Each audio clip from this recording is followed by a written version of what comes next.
There's been a lot of talk online last night. Joe Rogan published an episode of the podcast with Alex Jones. Yeah. And that podcast seemed to disappear off Spotify. Now, I know Joe Rogan's come out since saying it was a technical problem or something and they had to re-upload it. I'm not too sure whether that's true or not. But when I was watching the episode as well, I noticed that unlike the old episodes, no matter what Alex Jones said, Joe Rogan fact-checked there on the spot there, which isn't something that they always used to do. What do you make about the whole Spotify censorship around Joe Rogan? Do you believe that is the case, or? So, well, first off, let me say I haven't watched the episode yet. I saw a couple clips, but I haven't watched the full episode. That's sort of secondary to your question, though.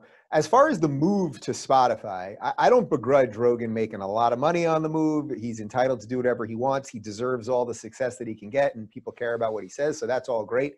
The idea, though, that going to Spotify was going to somehow solve some of the censorship issues on YouTube or something else, it's like, no, he just went to another big tech company.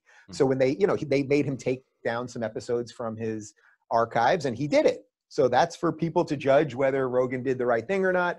I guess that it has affected a little bit about how he goes about doing an interview, where now if he sits down with Alex Jones, he feels like he has to fact check him all the time. But he puts on all sorts of people that say all sorts of zany things all the time. He puts on, Abby Martin, who's, a really far left commentator. He puts on her all the time to spew nonsense and doesn't fact check her all the way. So I think that's going to be a tough spot. I say this as an interviewer. If your need or goal as an interviewer is to fact check every sentence coming out of somebody's mouth, then it's not going to be a fun job to be an interviewer, but also it would sort of be impossible. And also, by the way, we know that obviously Rogan's not going to do it. He knows he's under a specific microscope with Jones, but he's not going to do it with somebody else. So those are all commentaries that Joe, I would say, has to deal with for himself and everything else.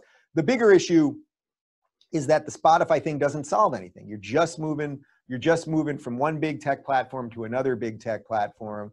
And even someone like Joe, who's got, more money than you can ever imagine, it's like he's still susceptible to the idea that the woke culture that seemingly has infected Spotify to some level. Well, maybe it hasn't infected the CEO yet. Maybe they're keeping him there for now. But we know that once the woke virus is in any system, and I'm sure you discussed this with Gad, this is what his book is about the parasitic mind.